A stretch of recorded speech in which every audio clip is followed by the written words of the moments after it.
Sejam bem-vindos aqui no canal Cláudia Grangeiro, Psicologia e Informação. Hoje eu estou aqui para conversar com vocês sobre um assunto muito importante, o processo do luto. Infelizmente, ainda estamos vivendo a pandemia do Covid-19, onde muitas famílias estão vivendo o processo do luto.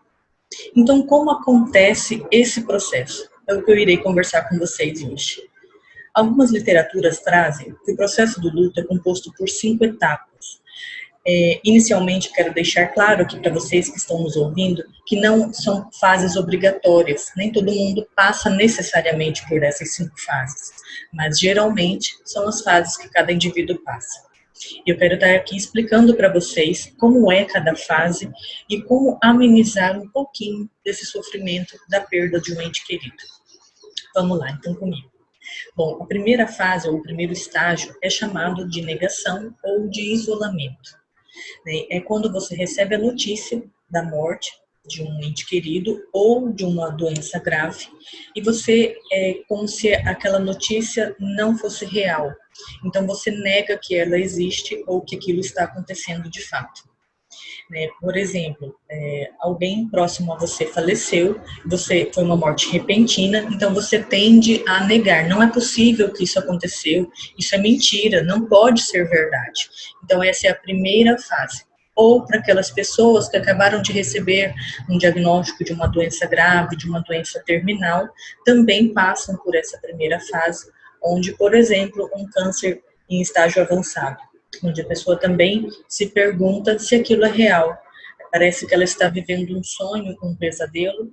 Então, quando acontece esse período de negação ou de isolamento. É importante salientar que essa fase, ela faz parte do processo do luto. Então, a aceitação dessa fase é necessária para que o indivíduo consiga superar e ir para a segunda fase. Bom, a segunda fase é também chamada de raiva. É quando a pessoa ela se revolta diante daquele cenário, seja um paciente em estágio grave ou um enlutado. Então, se você perdeu aquela pessoa que você amava tanto e você se enraivece diante daquela situação. Por que justo comigo? Por que ele foi embora dessa forma? Por que eu tive que perder essa pessoa que eu amava tanto? Ou por que eu estou com essa doença se eu nunca fiz nada de errado para ninguém? Eu sempre me cuidei, me alimentava muito bem, fazia atividades físicas. Então, isso é um processo de muita raiva, onde a pessoa ela começa a se questionar muita coisa.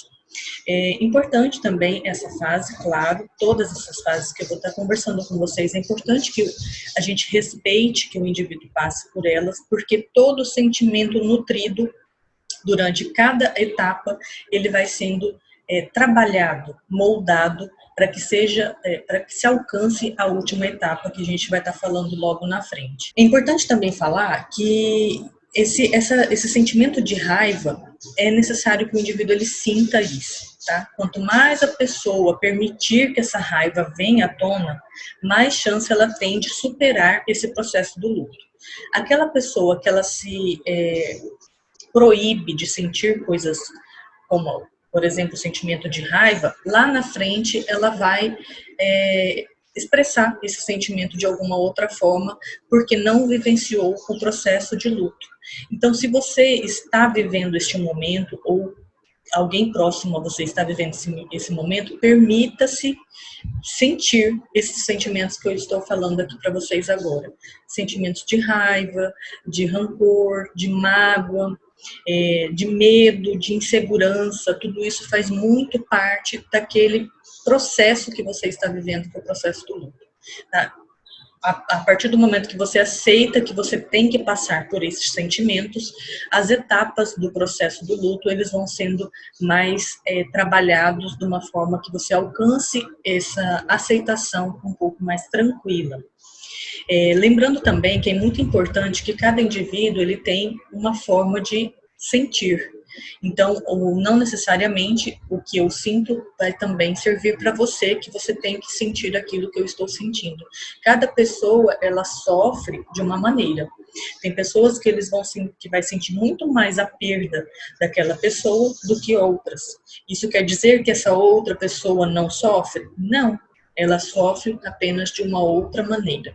Então, é muito importante a gente respeitar também essa maneira, essa forma diferente de sofrimento, porque cada qual sofre de uma forma. Vou dar um exemplo bem claro.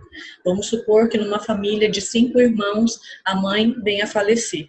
Cada irmão vai sofrer esse processo de luto, cada filho vai sofrer esse processo de luto de uma forma completamente diferente.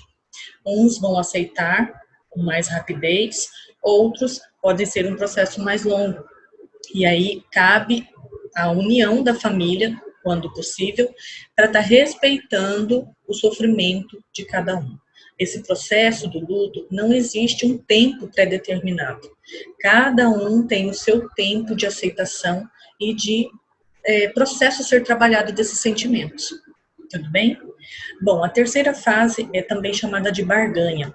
É aquela fase onde aquela raiva já passou, ou está passando, e aí você começa meio com uma negociação com o próximo, ou até mesmo com Deus.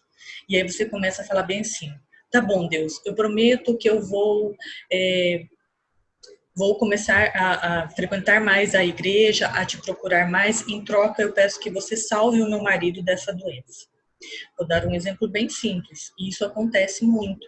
É como se você estivesse negociando com Deus por alguma cura ou por alguma salvação, que você, pelo seu sofrimento intenso, você está disposta a fazer tudo o que for necessário para não passar por aquele sofrimento da perda. Então, isso também acontece muito, seja na pessoa que está numa morte iminente, ou para aquela pessoa que já está vivendo o processo do luto, que já se encontra enlutada. Bom, a quarta fase é talvez uma das fases mais delicadas, que é a fase da depressão. Importante falar que quando a gente perde um ente querido, é muito natural que em algum momento a gente se isole, sinta uma tristeza muito profunda, aquela dor na alma que a gente chama, tá? E pautada de muita angústia, saudade, é extremamente natural. Quando é que eu devo tomar ciência de que a minha depressão está tomando um rumo um pouco mais profundo do que deveria? É quando eu já não consigo mais me sentir capaz de viver sem aquela pessoa. Então, por exemplo, vou dar o exemplo novamente dos 5 irmãos que perdeu a mãe. Aquele irmão que ele era muito unido, muito próximo à mãe, ele já não consegue voltar a trabalhar, ele não consegue ver a vida dele seguir adiante sem aquela mãe, sem aquela pessoa. Então, nesses casos, é muito necessário que se tome mais cuidado e que talvez tenha a necessidade de um acompanhamento terapêutico mais próximo. Já aquele período onde eu estou triste, com saudade, triste por ter perdido aquela pessoa que eu tanto amava e que eu vou continuar amando, é claro, porém, a vida continua, eu estou aqui disposto a fazer tudo o que for necessário para diminuir esta dor. Esta é uma depressão fisiológica do luto. Então, é importante aqui eu frisar novamente que o luto, ele não se usa mais o termo luto patológico, mas vou falar dessa forma para vocês. O luto, quando ele passa a ser anormal ou patológico, vamos dizer assim, é quando eu já não consigo mais tocar a minha vida, seguir em frente devido a essa perda dessa pessoa. Então, se você que está aqui nos assistindo está vivendo esta fase, eu aconselho você a buscar uma ajuda profissional, que com certeza vai te ajudar a superar esta perda. Importante também a gente falar que existem algumas perdas que são irreparáveis.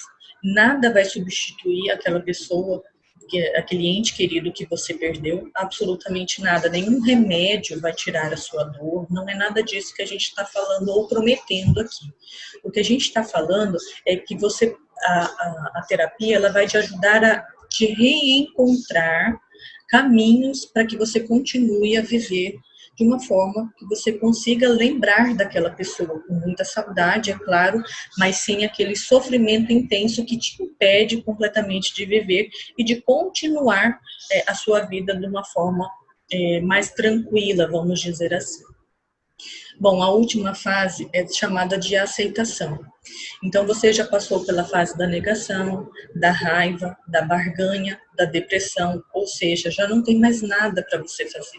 Nada vai trazer aquela pessoa de volta, ou nada vai curar este câncer avançado. A medicina já me falou que ele já está avançado, que é um cuidado paliativo, já não há mais nada terapeuticamente falando que possa curá-lo. Então vem a fase da aceitação. Nesse momento de aceitação é quando a pessoa ela começa a compreender as limitações da vida. Então ela começa a aceitar que aquela pessoa se foi, que ela não vai mais ter aquele contato mais próximo com ela, e com isso, aquele sofrimento, aqueles sentimentos de revolta, de angústia, de raiva, ele começa a se dissipar. Então, para você que está aqui nos assistindo e compreendeu o processo do luto, como que ele acontece, ou se você quer compreender um pouco mais, deixe aqui nos comentários. Eu vou estar trazendo outros vídeos sobre esse assunto tão importante, porque infelizmente o final de ano está chegando, muitas famílias encontram-se lutadas por conta do Covid-19. Então, para você que está aqui vivenciando esta fase na sua vida, eu deixo esse vídeo para vocês. Que Deus conforte o coração de cada família que está aqui nos assistindo. Um grande beijo para vocês. Fiquem com Deus.